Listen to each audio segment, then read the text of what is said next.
Yeah, Tuesday night lights low, sparks fly.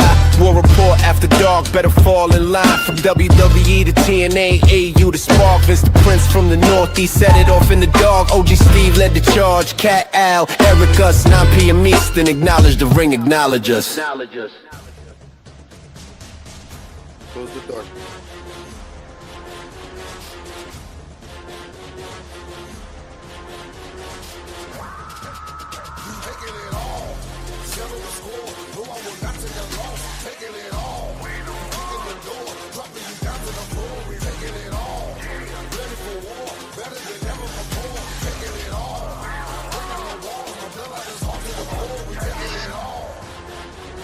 Welcome everybody to another edition of the War Report After Dark. How do you not open with a little Solo Sikoa, who once again broke the internet this week? And we'll get into all that.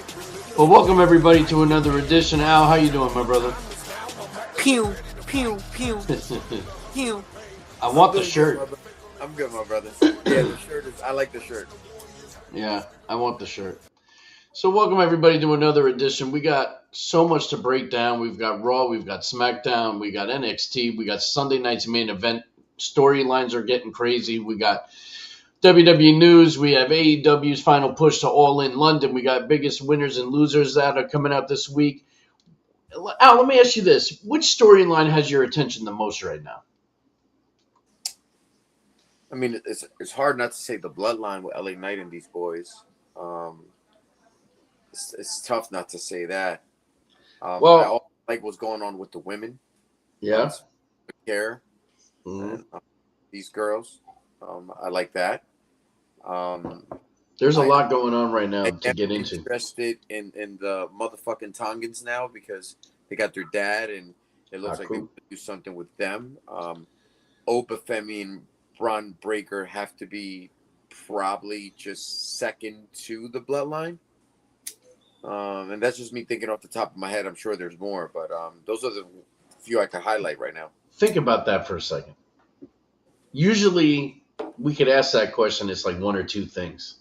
Right. But there is that much going on between the two brands right now. And I didn't even mention CM Punk. And you didn't even mention CM Punk. And Kevin Hart. I mean, I'm Kevin Hart. Kevin Owens. Yeah, man. I mean, there's so much going on. Let's talk about Raw, right? And we're going to skip right to, we're going to jump around, but we're going to go right to the end. So now things got extra interesting because you had a main event with the Usos versus LA Knight and Solo, which it looks like we're going to continue with them being together, which I think the dynamic is great. I liked how they got to the match earlier in the night with the promo battle, which opened the show. And I like how there was no definitive winner because you had Royce Keys and OTM just destroy everybody. So OTM is Bronco Nima, and I think it's Lucian Price, I think is his name. I'm not really familiar with these guys because I don't really watch NXT all that much. I'm trying to watch a little bit more, especially now because of Zilla. But they're big dudes. Them with Royce Keys, I mean, they looked like a force to really reckon with. So it's kind of cool, and I'm glad that they took out everybody. But I'm curious to see how that whole dynamic's going to work now. It's interesting, very Shield-esque, I would say, the way they came in and kicked ass. I mean, they're impressive looking. They're huge. They're huge. I mean, for me, take it the first time I've seen them because I've never seen them before. I didn't even know who they were. I just obviously recognized Royce Keys, but it was cool, and I like the fan reaction. They got enough heat on them that obviously there's something there they could build on. It was interesting to see them attack both sides. Unless they're trying to do something different in War Games this year and change up the rules. Because I don't really see no 5-on-5 thing building right now. Well, we got a ways to go before we get to War Games. Hey, so you say. We're at the end of August, September, October, November. You're talking about 8 weeks of wrestling. Yeah, but a lot can happen in 8 weeks. We got to see where this is going to go because I feel like, listen, the one that Royce should be going after the most is Jacob Fatu, and he's the only one outside of Roman that didn't get beat because Jacob wasn't there. So it's going to be interesting to see how that plays out. And we're also we got to kind of jump to SmackDown too because we're getting this Bloodline story on both shows, and obviously what led us to Monday was the fact that Solo, Samoan spiked Roman Reigns, made his choice. And so that just added to it. And then, of course, the fact that Jacob just stood there, did nothing to help Roman, although was instructed not to. So we'll see how Roman reacts to that because this was before he was attacked by Solo. Right. So there's so many different things that are playing in on both Raw and SmackDown regarding the Bloodline, which just makes it the number one thing for me. I love to see what's next and where this is headed because there's so many different dynamics now, and then especially now with this whole Royce Keys OTM deal, it's going to be very cool to see how this all plays out. And then where does it leave Solo and Roman? Like, it has to eventually lead back to Roman. You know, are they rebuilding the Bloodline storyline again, or are they finally just creating something totally different from it? It's going to be very cool to see how this all plays out. Yeah, the great thing about it is it's like the Bloodline story, and there's so much dynamic into it, and you go so many ways with it that this is going to be a totally different ending than what the last Bloodline thing was, you know, and that's the great thing about it. It's like, where are we going? We don't know. There's not a path that we could sit here and be like, oh, well, this is what they're going to do, and that's what's going to get out of it. Like, you don't, right? Like, you have Tongans on one side, you got Solo by himself, you got Zilla warming up on NXT, you got a tribal chief that doesn't have full control of his court based on the interaction we're having with Fatu lately, and having a soldier spike him less than a week ago. So there's a lot of friction in there. There's a lot of not a good managing, I would say, you know? But see, the other thing too is you got to think about, like, take a look at Zilla right now, right? So Zilla just showed up in NXT. He's already getting a title shot. If he wins the title in his first debut match in NXT, that tells me it's going to be a short reign, and he's going to get called right up to the main roster. Because usually once you win the title, you have a whatever kind of reign you have, you drop the title, you move on up. So I have a feeling Zilla's time in NXT is going to be very short, sweet, to the point, and I think he's coming right up to the main roster. Vince, how you doing, brother? I'm doing great. How are you? Doing good. We're talking about the whole Bloodline saga. We're talking about OTM and Royce Keys and what took place at the end of Raw. Yeah, And what's that all about? first of all, I had no fucking clue who the OTM are, but I Yeah. will tell you visually with Royce Keys, they look unbelievable. They make these look little. They do. Yeah, so I can get behind whatever this is, but we were also talking about how we found it very interesting that they took out everybody. So where is it leaving them? And of course, the one person that they need to be going after more than anybody is Jacob, because Jacob's the one that took out Royce Keys. So that's coming. Obviously, Jacob wasn't there, but there are so many different avenues that this Bloodline story is now going. It's making it more interesting. It also kind of takes Roman out of the picture, I guess, to focus more on this title match that he's going to have with, which we'll get into, of course, Penta or Rey Fenix for the AAA deal, or whatever, with Rey Mysterio. So it's going to be interesting to see how all this goes down. But they looked impressive, this OTM. They looked like the real deal. Yeah, there's not much to say until we see how they get booked, because everybody starts out hot. everybody's debut is a big, shocking, oh my God, Michael Cole's shit in his pants moment. But 3 weeks later, what's the response going to be? So I'll be interested to see where this goes. Yeah. No, I get it.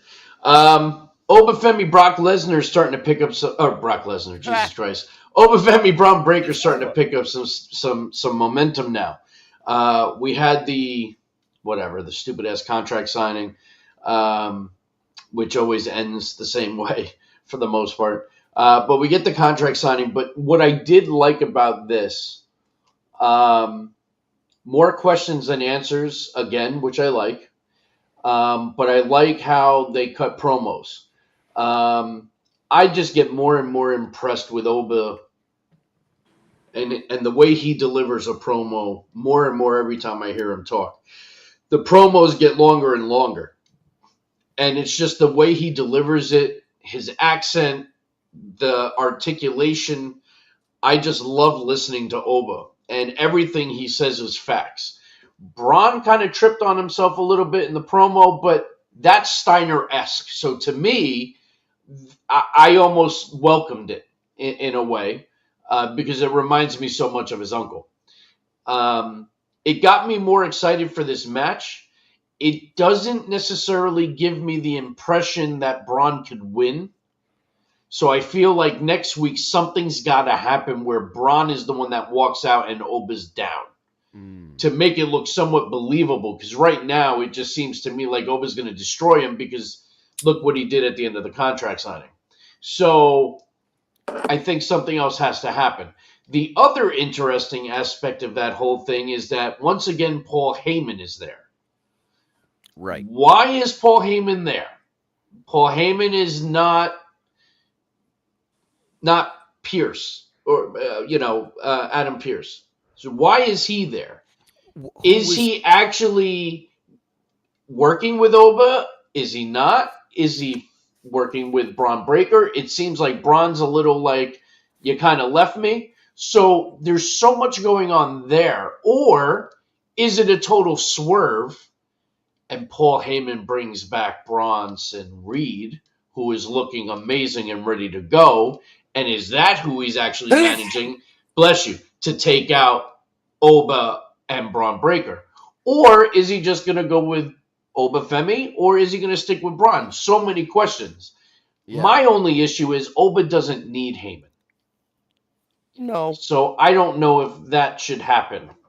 I'd almost rather my second option with Bronson Reed. Yeah.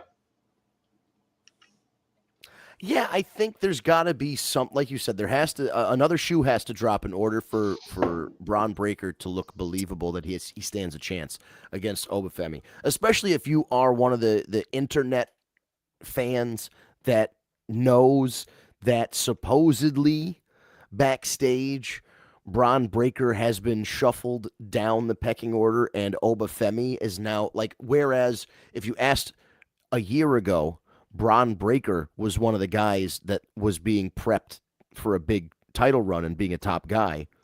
That's changed, and but now Vince, Oba is that guy. I don't mean to step on you. No, but that's what I liked about the promo last night because it was all factual, real shit. Right. Breaker said it there himself. I was the guy until I got hurt, and I got hurt. I fucked myself up. Mm-hmm. Nobody else can do it. I fucked myself up, took myself out, and you took my spot.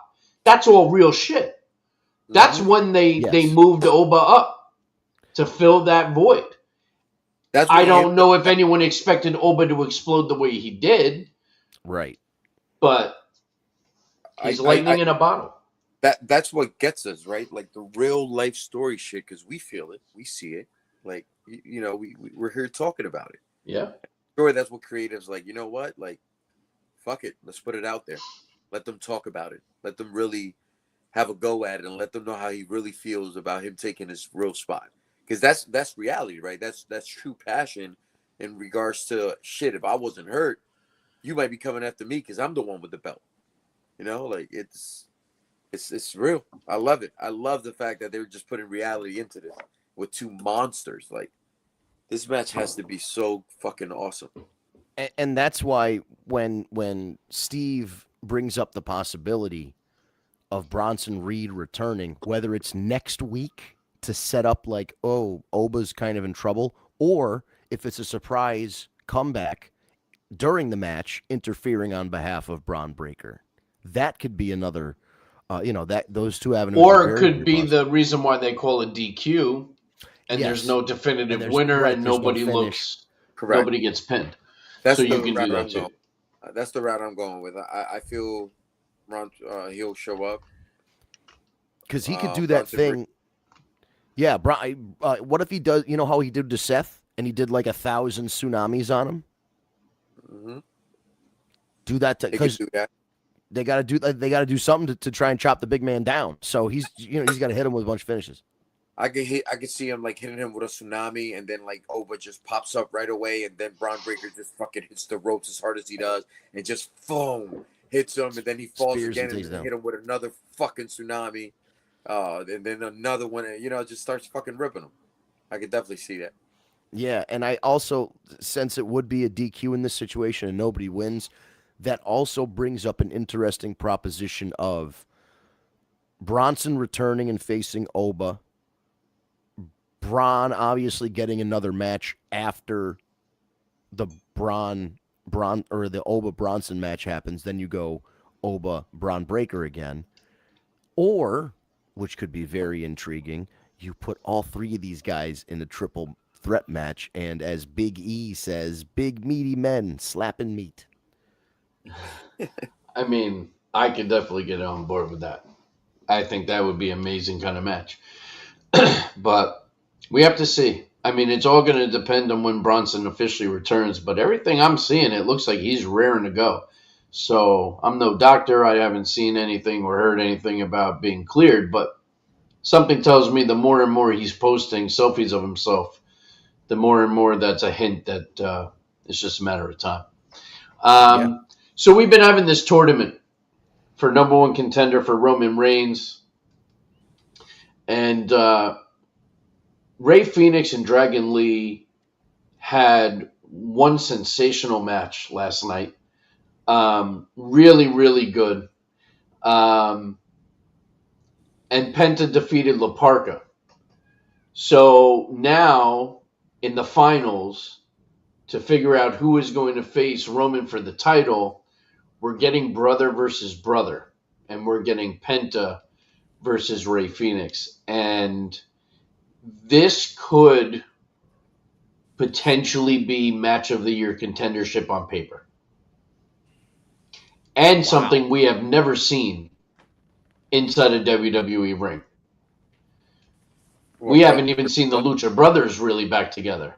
Right. So this, I'm telling you, these two together, I think you're going to see some amazing shit during this match. It could be the match of the night.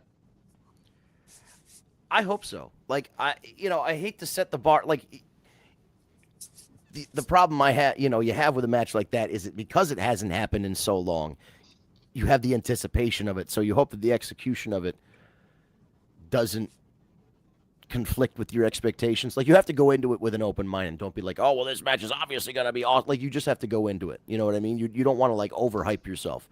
And I'm having that with this weekend's Will Ospreay Kenny Omega match. I'm hyped for that, and I'm like, nope, you can't be hyped yet. Match hasn't happened. Like, we got to see how it goes. Oh, that's this weekend? Mm-hmm. All In is this weekend, London. That's for the belt, right? It's for the belt, and because it's in London, it's going to start earlier. That's right. Which is nice, because those pay-per-views go long.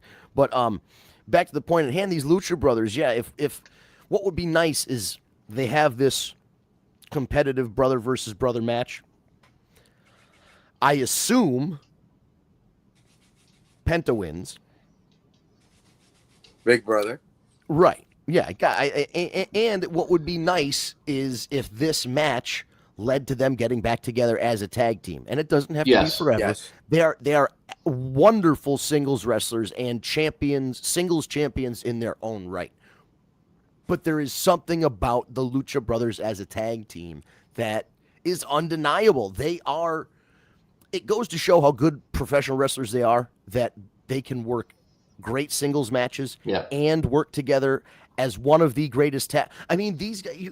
It's silly to say because they're still in the middle of their careers, but the Lucha Brothers could go down as some of the best wrestlers of all time. 1,000%. Match output, quality of the wrestling, even Right.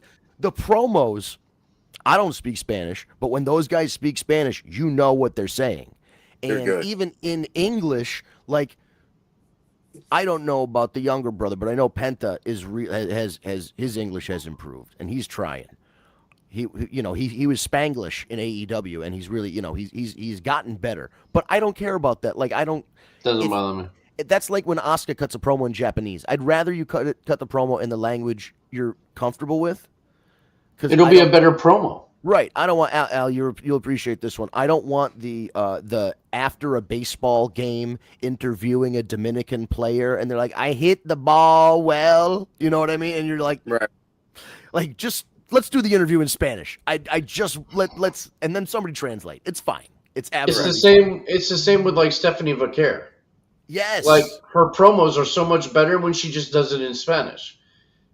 She's another one that's trying very hard, and it's getting better. But it just sounds so much. Shinsuke Nakamura, better when they just do the writing on the TV, like they've been doing, which is awesome. So, love what they're doing with Stephanie. She finally gets back to the ring, has a match with Roxanne Perez, great match. Ends in shenanigans. Becky Lynch comes out to make sure that Stephanie doesn't get cheated any more than she already was. So that was nice to see. Big Cass returns to competition against Javon Evans. It was a good match. Javon put up a fight. He did a great job and really made Cass work for it. It wasn't as easy as he thought it was going to be. Actually, busted him his lip open too. So all in all, it was a pretty decent Raw. A lot more storyline stuff is advancing. We're getting closer and closer and ready to Sunday night's main event. But we do also have to go back, talk a little bit more about SmackDown. Because we had CM Punk versus Kevin Owens for the title. Mhm. Which, Oh God! Oh, all right. Yes, we got to talk about this. I'm gonna keep it down. I'm gonna keep it down. I have to be on air all week and Monday morning or Monday afternoon. I cannot yell and lose my voice on a Tuesday night, but I want to yell and lose my voice because this. All right, keep going. nope. Vince, take it away, sir. What in the absolute fuck? All right, so I went on Reddit last week when they announced this match, or 2 weeks ago, whatever it is at this point. They announced the match. Somebody in the comments goes, "This is going to be Kevin Owens' one and done match. He's not going to get a rematch. Sammy's going to come in and interfere and fuck him over, and then they're going to have a feud, and then Punk is just going to retain the title." And everybody's comments underneath are like, "Man, I hope that doesn't happen, but it would be such a current state of WWE affairs finish to do that and then just be like, all right, Punk's still the champion, and Kevin Owens, you do something else now because you're not going to, you're too fat, boy. You know what I mean? Whatever it is that they don't like about him. And I'll be gosh darned if that exact thing that the guy said happened, and then everybody screenshotted it and was like, oh my God, dude, you called it like 100%. But also we're super pissed because it's such a, listen, not that I'm saying Kevin Owens should have won the world title in his first match back on a main event on a SmackDown on some random Friday. But also, like, oh, my camera overheated. Anyway, that's how hot I'm getting. I overheated the camera. I can maybe switch out to another, but I'm going to get rid of the color bars. But here's the thing. You don't have to put him in this match. If he's not going to win, you don't have to put him in a match. It's his first match back. Let him get some wins. Put him up against Kit Wilson. Put him up against The Miz. Put him up against somebody that maybe is going to give him a better fight, but let him win. Like, why did he have to come back and look like an asshole in his first match back? It just doesn't, or his second match back. Whatever. It doesn't make any fucking sense. And he won the #1 contendership on a SummerSlam and then gets his match on some random SmackDown instead of the next pay-per-view. Like, that's all so crappy to me. Like, it's such a bad hand that a returning wrestler has been dealt. Well, I think they did it because of location, because of where they were. I think that's why they booked it the way they did. I definitely agree that, something like this should be at a PLE. I did think the match was good. And I thought Kevin looked great. Um, Here's where I got lost with the finish. Sammy's reasoning for hitting Kevin with the belt was because Kevin wouldn't use the belt to use it in his advantage to win the match. Sammy got pissed that he wouldn't do the wrong thing, so then he decided to knock him out with the belt, then knocked out CM Punk, and then kept hitting them with the belt. So it just was weird to me. Like, that's the reason that you hit him with the belt, because he decided not to win the dirty way? I don't know. That was just very confusing to me. Other than that, I guess we're going to get a triple threat now. I don't know. But I said it last week, too. I'm not thrilled to have Kevin Owens, Sami Zayn again either. So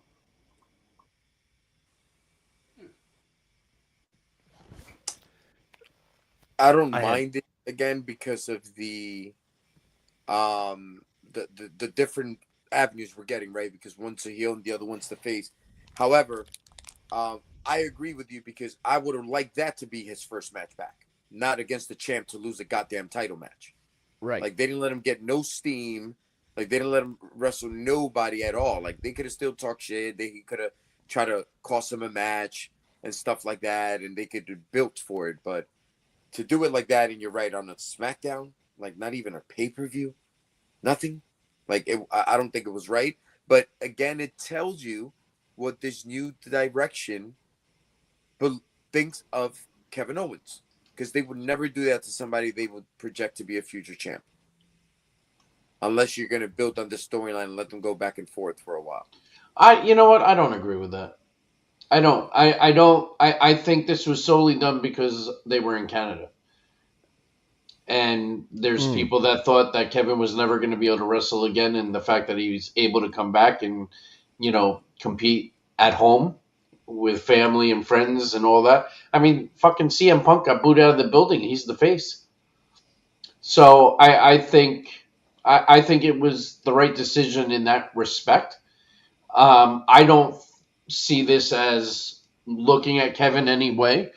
I mean, at the end of the day, if they weren't fond of Kevin, they didn't have to bring him back after the injury. Well, he's a great addition to the roster. Of course he is, but if they felt poorly about him, they wouldn't put him in that kind of slot.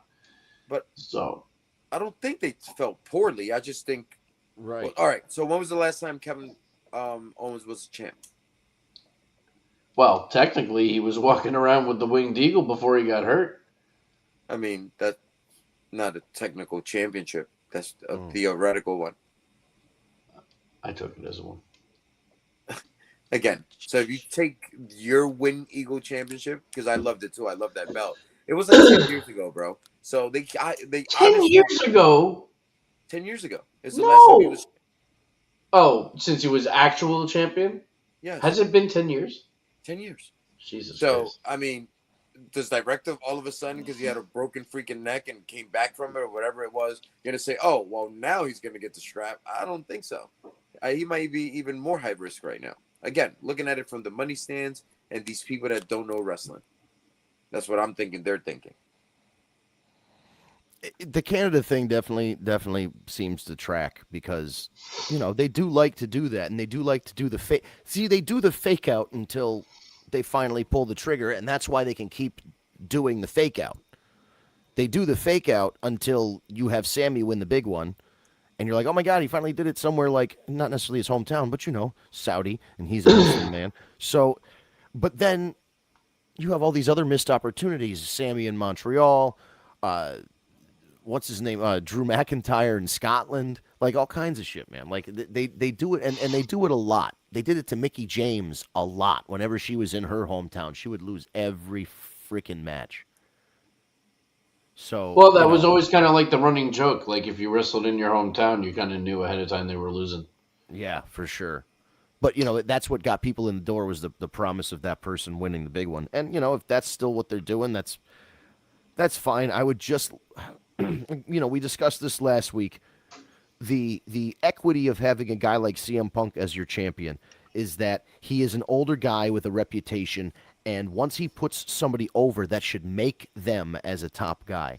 So whoever he puts over for the title should have a good run and should be christened as a new top guy. They should cash in that equity of beating a legend at this point. And is it Kevin? Probably not.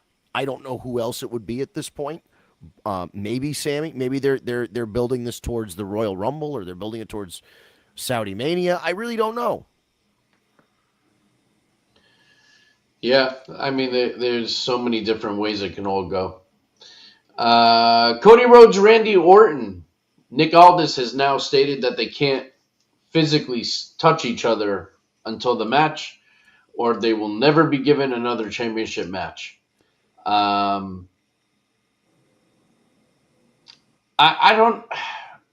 think it's going to be a good match. I'm excited for it, more so just because I love that Orton's back and I like this vicious side of Randy. But I mean, realistically, is Randy winning this match? I mean, Cody is not champion, so he could. I think he could. I think there's more of a chance now that Cody's not champ than when Cody was champ. That's just the reality of the situation. Cody, when the belt's on the champ, you really you can't bet against him, especially a guy like Cody who's ran through Brock Lesnar and Roman Reigns and everybody. I mean, if you look at the guy, John Cena, you look at the number of guys that Cody's pinned, it's really amazing.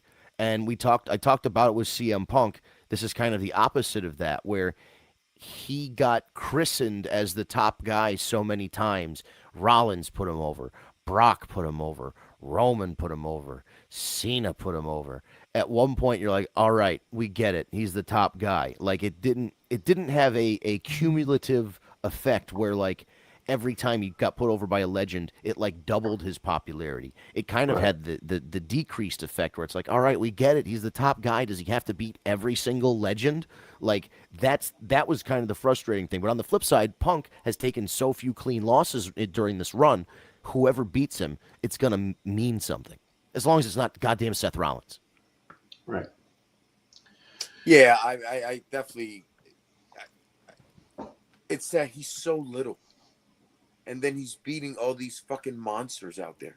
It's at a point. It's like, all right, you have to give him a loss. So he is as vulnerable as possible right now to be able to take a loss, right? And Randy Orton's a legend. He knows him. His older brother, kind of, sort of. So hopefully they make it happen. Because Randy Orton has lost, like, what, the last 3 matches? How many times he's wrestled Cody? 2-3 times, right?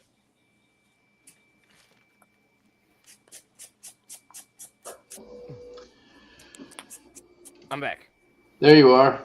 So MFTs, they retained against R-Truth and Priest. Yep. It kind of looked like Priest was about to turn on R-Truth afterwards and then refrained. So I think the split is coming once again between those two.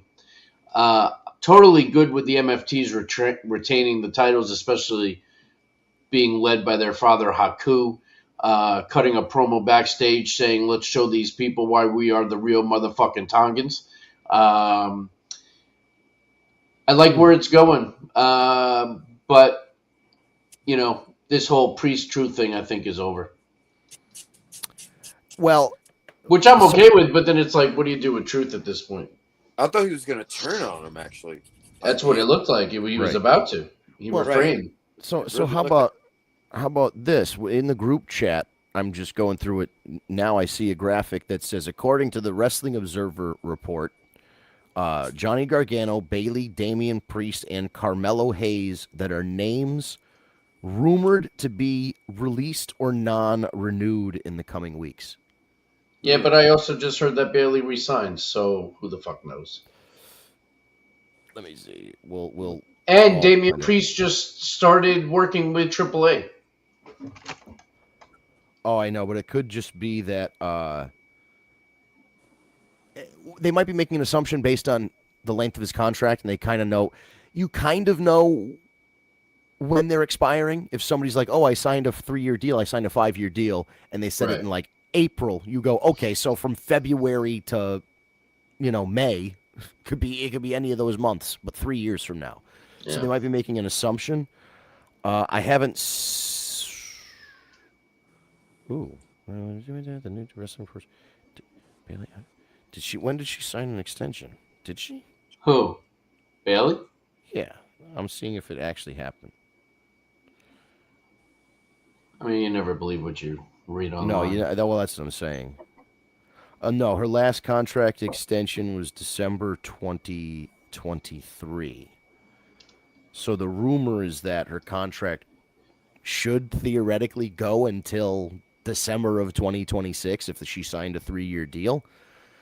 But I'll be good goddamned if she's not making hints that she's coming out at All In on Sunday.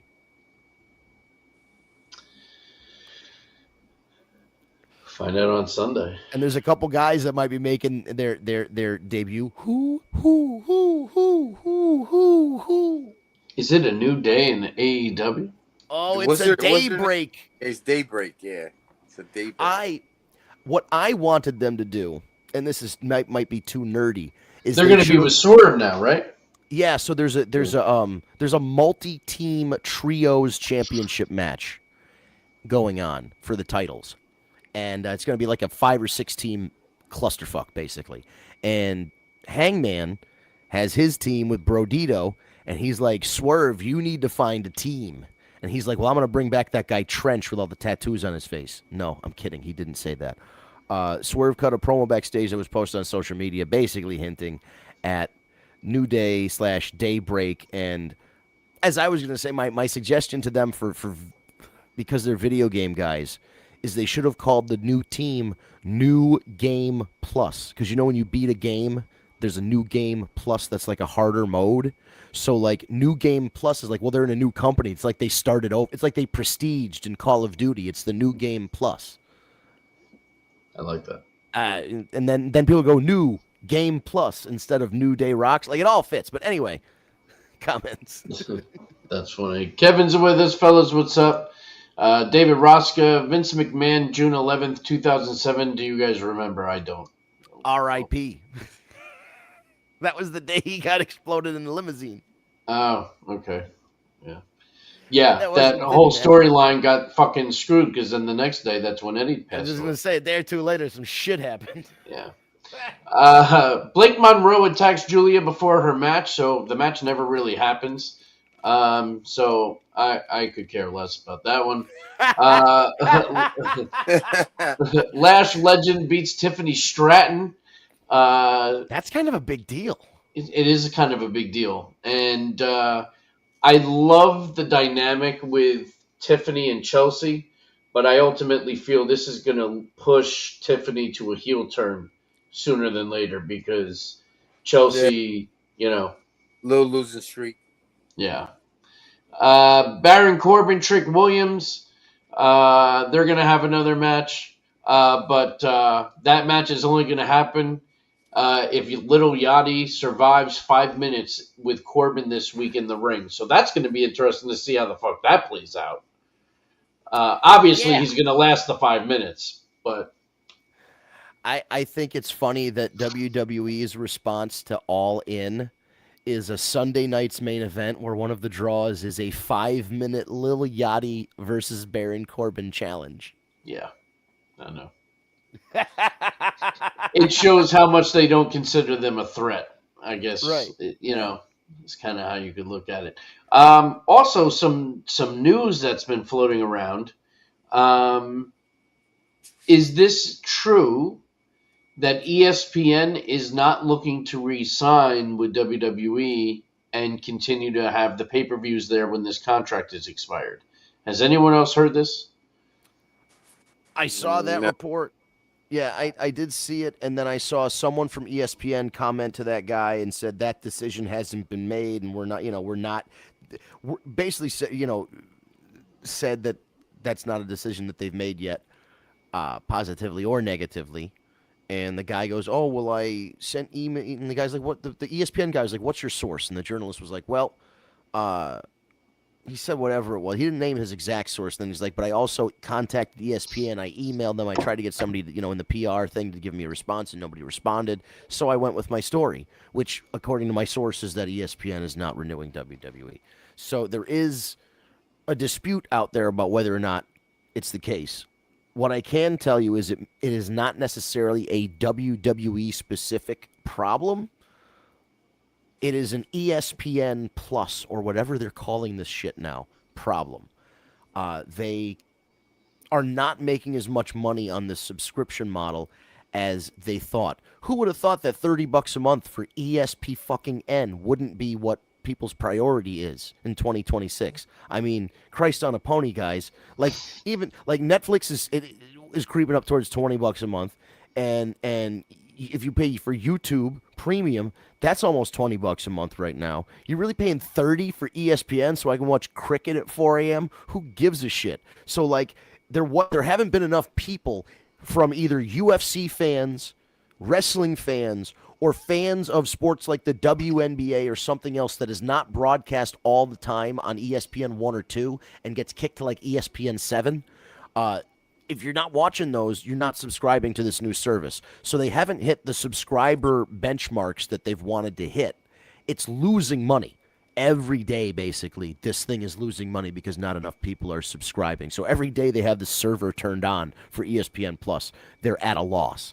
And part of that decision could be to cut WWE because that's expensive. It could be to cut the UFC because that's expensive. Or it could just be to shut the entire streaming thing down or scale it way, way back. So all this stuff goes away, and because it's just the juice isn't worth the squeeze for them to keep the service running. Interesting. Kevin, y'all want to talk about Jay Lethal making history? Oh, it's something with Ring of Honor, one of the Ring of Honor titles. I need more information. I don't know. I forget if he's a Grand Slam champion now. He won one of the championships at Death Before Dishonor this past weekend. I want to say it might be the tag team championships or something. It basically, I think it made him like he's now held every single title. Oh, it was the trios, ROH trios title. He won it with it's the Lethal Twist. Him, Lee Moriarty, and then what's his name, the ginger guy. Vanilla Baby. And so they're trios champions now, and that was the last title that Jay Lethal needed to be like a Grand Slam champion there in Ring of Honor. I do love Jay Lethal. I've always been a fan of Jay Lethal. He should have gone a lot further than he did, quite honestly. Even being a Grand Slam champion, I'm not like poo-pooing that or anything. Right. But, you didn't see him in WWE. No, and even in TNA, where he was one of the most over guys, he was always in the X division and never really made it into the heavyweight division. It was always so good. And then his work with Ric Flair. Yeah. The macho thing, the Flair thing. That is so classic. Yeah, so he got kind of pigeonholed into the macho thing, but also like that got him to the X Division title at one point, and then I think he's so over, you can be like, all right, I'm not going to be the Macho Man anymore, I'm going to be Jay Lethal, but I want to be a heavyweight. I want to challenge for the world title or whatever, the King of the Mountain title, something. Like, they another guy that TNA did not maximize his minutes.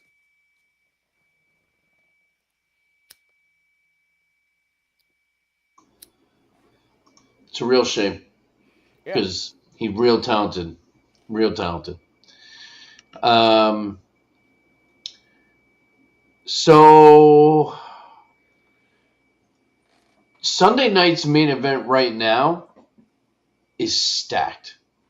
Like when you really see it on paper, you got Oba Braun, Cody Orton, Trick Williams, Baron Corbin. You're gonna have something with I'm assuming Solo and LA Knight and the Usos and maybe Royce Keys now and Jacob. Like, there's so much more shit that's going to go down. The women's, obviously, I still see that probably happening as a triple threat. Maybe not. I don't know how many matches they're going to do on this special Sunday nights. But they better announce the full card because, it's 2 weeks from now? Yeah. 2 weeks. Sunday night's main event? I thought it's not this weekend, huh? I think it's a week from this Sunday. I could be wrong. No, I don't think it is this week. No, I think you're probably right. Yeah, it's September 6th. What do they got? What do they got going on this weekend? AAA, NXT. Is there something going on this weekend to compete with All In? Because I thought they had something against All In. Uh, I don't know. I mean, it's not going to be good. Like, that's the problem is they always put like a takeover or something, and like it'll be fine, but then you have like, you know, the Young Bucks against Edge and Christian, and you're like, how you're gonna have Tony DeVito or whatever the fuck is that guy's name? Tony D'Angelo. That's your draw against the Young Bucks or against Kenny Omega versus Osprey. Like, give me a break. it's true. I don't know. This better be a big pay-per-view. Where is it at the Garden again? What? Sunday night's main event? Sunday night's main event. It is at the State Farm Arena in Atlanta, Georgia. Atlanta. Cody's not wrestling in Atlanta? No, he is. It's against Randy. It's just so not he's for the gonna title. lose. That makes sense. Look, he's going to lose. He's in his hometown. We See, figured there it it out. all circles back. We figured it out. There you go. That's the strategy, folks. We figured it out. So AEW All In, obviously this is like their biggest show of the year. How are we feeling about it? You got Omega Osprey, you got Willow versus Mercedes, the Continental Challenge Cup, the Casino Gauntlet. What are you thinking? Yeah. How are you feeling about this one?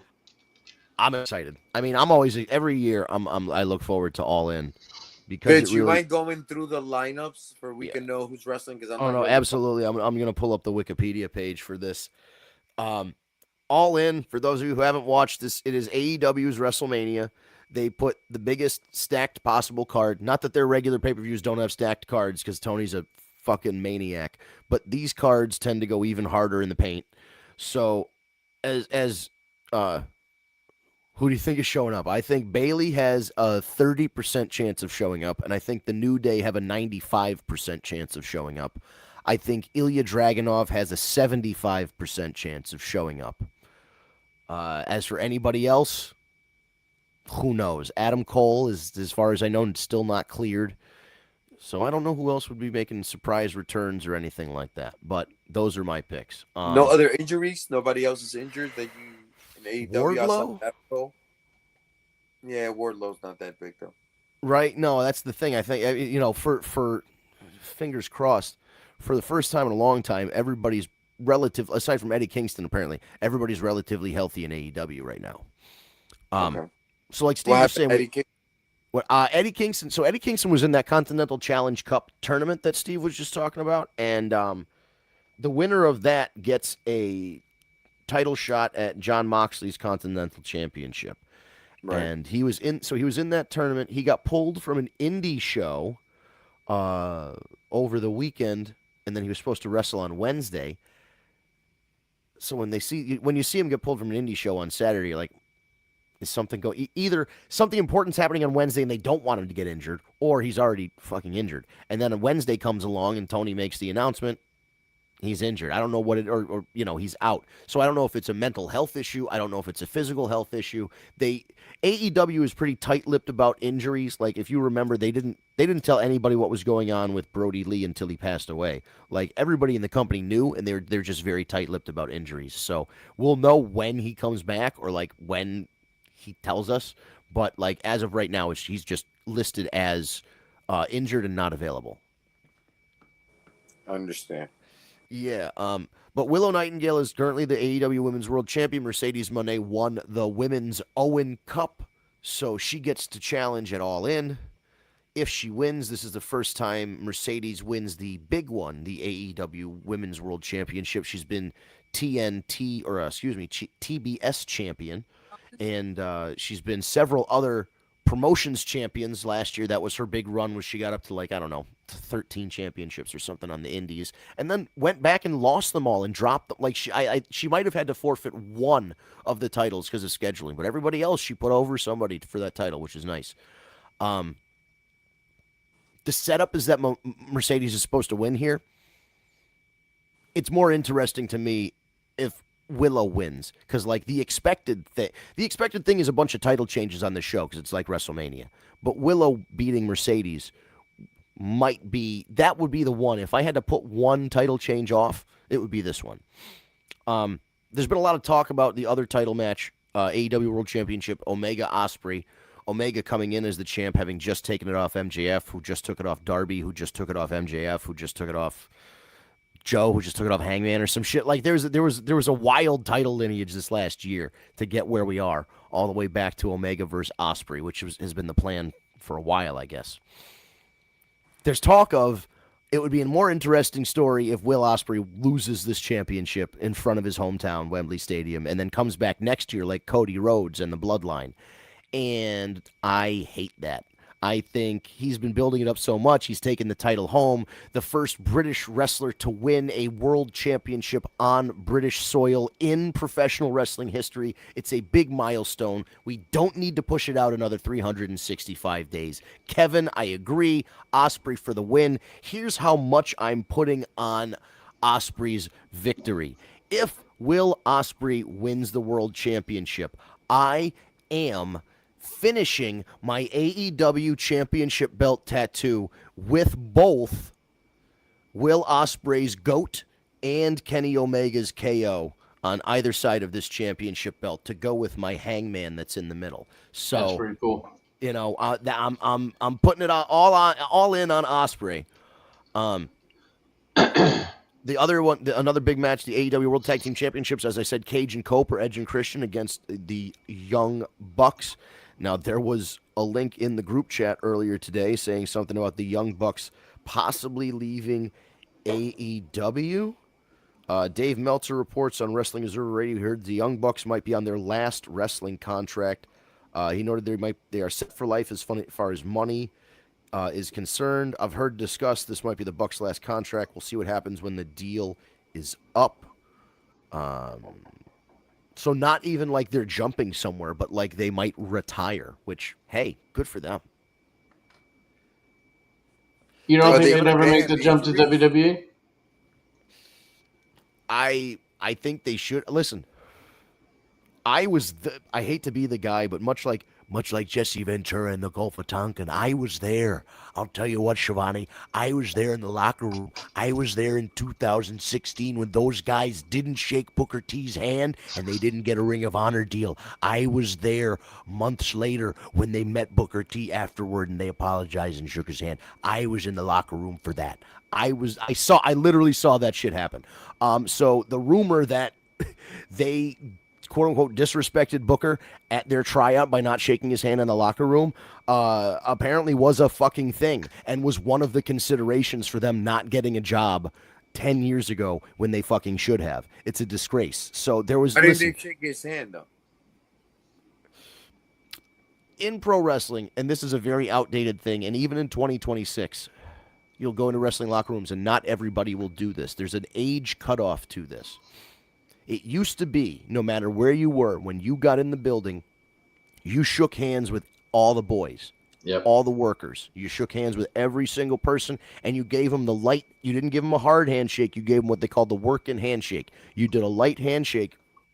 It's an old school thing from back in the carnival days where if you and another wrestler shake each other's hand softly, you're like, we're working together on this one. And if one of the guys pulls or tries to like big time you by squeezing your hand, you know that guy's going to be hard to work with. So it was a sign of respect of like going around and giving this like light pussy handshake to everybody before the show began. And I guess they made their way around and got everybody they thought they saw and missed Booker T. And, you know, it wasn't like they were like, oh, fuck that guy. It was just like we shook hands with 50 people and we missed the 51st. So I guess Booker took it some kind of way. Seems like they might have had some kind of words back and forth about it. And that was not the entire decision, but it was part of the decision to not give them a WWE contract or an NXT contract back in like 2015, 2016. Kevin thinks the tag match might have FTR show up. I absolutely think FTR is showing up. That would make a ton of sense. I mean, Cage and Cope, they can't be champs forever. I think this is an opportunity to put the Bucks over and then start a feud with FTR. I thought for sure that this was going to be a triple threat TLC match with FTR, Edge and Christian, and the Young Bucks all going at it in London. I thought that was the perfect setup, but apparently FTR needed time off. So we get this singles match, no ladders, no tables, no nothing, just a straight up singles match, which makes me think title change and FTR shows up, as Kevin said. The men's casino gauntlet match is always a fun one. This is their take on the Royal Rumble, and they do it differently. Instead of having a set number of people, like 30, and then once everybody's in, it's over-the-top eliminations, and then you're gone.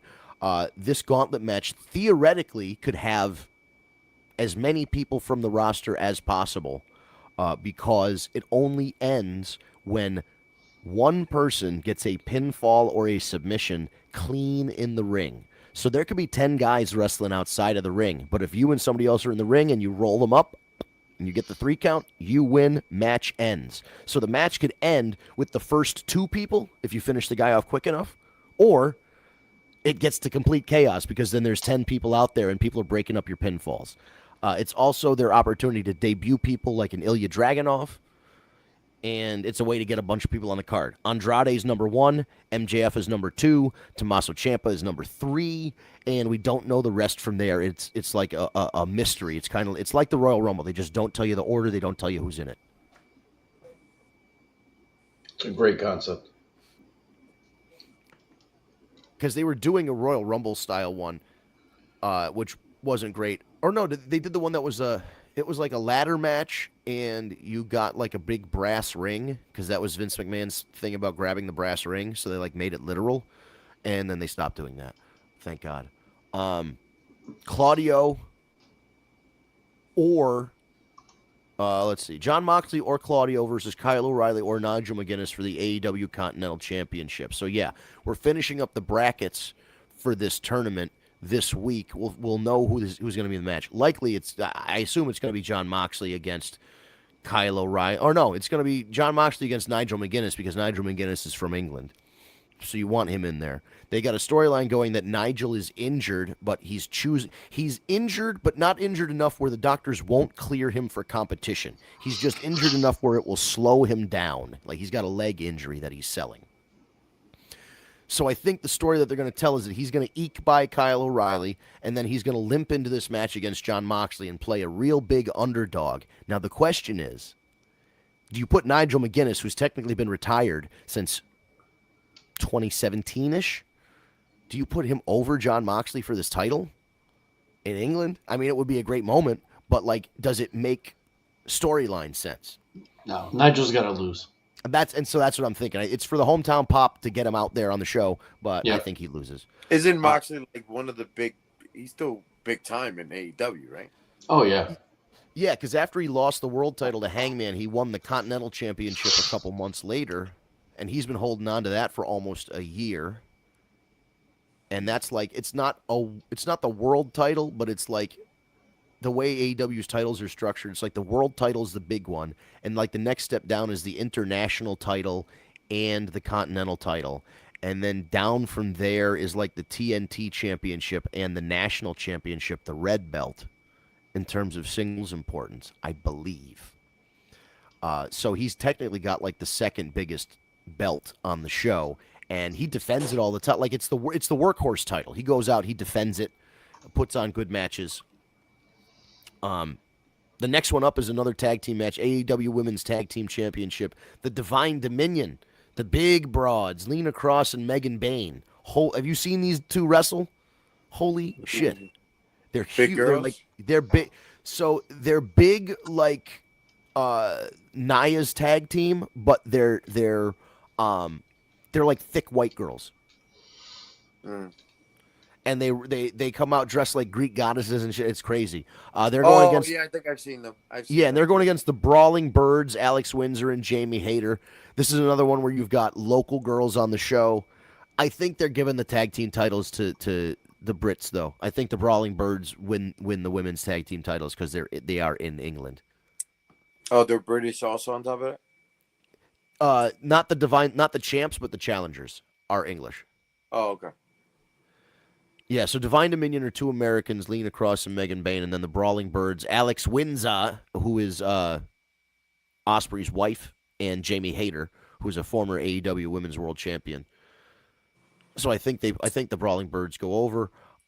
Kevin Knight defends his TNT championship against Darby Allin in a Falls Count Anywhere match. Darby usually loses these matches at All In, and he usually takes a big stupid bump. So expect that. They've already been playing with pyrotechnic. Like, the theme of this feud was that a few months ago, Darby Allin started launching off like pyrotechnic firework explosions at people. And then like backstage and shit, and like he would put it in like a briefcase or put it in a duffel bag, and then he put an explosion in a duffel bag during a cage match, and Kevin Knight opened it and he got a big explosion to the face. And then last week when Darby was making his entrance, Kevin Knight somehow paid the pyrotechnics guy to blow up a firework in Darby's face as he was making his entrance for a match. So I expect, I don't know, somebody's going to get lit on fucking fire or something. There's going to be a big boom in this match. There's going to be a big-ass explosion for sure. But I think Kevin Knight wins. This next one could be match of the night. You know, you're talking about Ospreay Omega as match of the night, which I think it definitely is a contender for. The other one that is contending for match of the night in my eyes is Kyle Fletcher defending his international championship against Konosuke Takeshita and the Rainmaker Kazuchika Okada. Holy shit, boys. This match is going to aside from the world title, is the second match I'm looking forward to the most. Yeah, I hear that Okada guy is fucking insane. All In is always a great show. Yeah. Are we missing anything? Or is it... and then the last one is the trios titles. It's a multi-man. And again, we don't know which teams are in it, but I assume the Outrunners and Dalton Castle will be in it. Definitely Hangman Adam Page and Bandito and Brody King, because they're the current champions. Expect the Outrunners, expect the Lethal Twist from Ring of Honor. And Hangman made the challenge to Swerve to bring a team. So theoretically, this is the match where the New Day debuts as part of Swerve's stable or whatever. That'd be awesome. Which would be fantastic. So that's the rundown on the show. I think if they debut, they win. There's no confirmation that they've signed yet, but if indeed the New Day, Daybreak, whatever they're calling them, comes out with Swerve, I think there's a 100% chance that they take those titles. Yeah, for sure. Well, ladies and gentlemen, on that note, we have reached the top of the hour. Yeah, man. Holy shit. What a day. We made it, guys. Another episode of the War Report After Dark. Thank you for tuning in. We do this every single Tuesday, 9 p.m. Eastern Time. It's on Facebook and YouTube. That's the live stream. If you go to Facebook, type in Tag Me a Date in your search bar. You'll find our page. Hit the thumbs up or follow button, and that live stream will show up in your news feed. Or if you look up at the bubbles at the top, the bubble will be circled in red. It will say live underneath. Just tap on it. You'll go right to the show. If you're on YouTube, type Tag Me a Date in the search bar. You'll find our YouTube channel. Hit both the subscribe button and the notification bell to get notified when we're going to go live. The best part about that is it does send you a notification on your phone, your phone or your tablet. And all you have to do is tap on that notification, and it brings you right to the live stream. If you prefer an audio version instead of the video version of the podcast, just go to your favorite podcast app, Stitcher, SoundCloud, Spotify, Google Podcasts, Apple Podcasts, whatever. Type in Tag Me a Date, type in the War Report. You'll see a version of our lovely logo in the top right-hand corner. You'll see our names in the description. You'll know it's us. Hit that subscribe button, and Steve or Ryan will grab that audio between Tuesday and Wednesday, and as long as you're subscribed, you don't have to do anything else. The audio will just go right to your phone or your tablet, so you can take it to the gym or on drives or doing laundry or whatever it is that you're doing throughout the day when you're listening to podcasts. If you want to follow us on social media, it's at Tag Me a Date, no spaces. You can look on Facebook, YouTube, Twitter/X, and Instagram. Hit the follow button. On TikTok, we are the War Report Podcast, so throw the War Report Podcast into your search and hit follow. We post reels and shorts throughout the week leading up to next week's show, which again is 9 p.m. Eastern Time on a Tuesday night. So with all that being said, thank you, Kevin and David and everybody else that were in the comments tonight. Leave a like or a share on your way out. It really does help with the algorithm. With all that being said, we'll be back next week at 9 p.m. Eastern Time for another edition of the War Report After Dark. Have a great week.